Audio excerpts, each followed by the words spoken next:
এয়া হৈ গ'ল আমাৰ ঘৰৰ বাহিৰৰ পৰিৱেশ। আজি মাৰ ডিমাণ্ড, যিহেতু অফিচ বন্ধ, মায়ে আজি ৰেষ্ট ল'ব। তো ভাবি মই কি বনাম ভাবি আগফালে ৰৈছোঁ। এতিয়া যাম মই আমাৰ আগফালে থকা শাকনি বাৰীখনলৈ।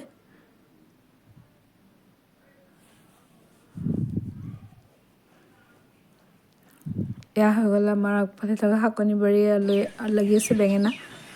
বেঙেনা মই খাই ভালেই পাওঁ, যেতিয়া ভাবিলোঁ বেঙেনাকে ছিঙি লওঁ। এয়া লৈ ল'লোঁ বেঙেনা, ব'লক মই এতিয়া চব্জি বনাওঁ।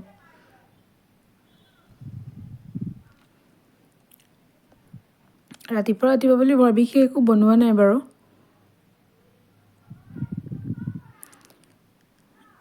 এইফালে ৰেডি হৈ আছে বেঙেনা আৰু আলু ভাজি। ইফালে হৈ গ'ল আলু।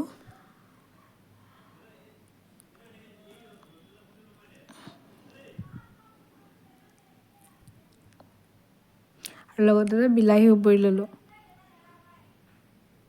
খাই চাবচোন।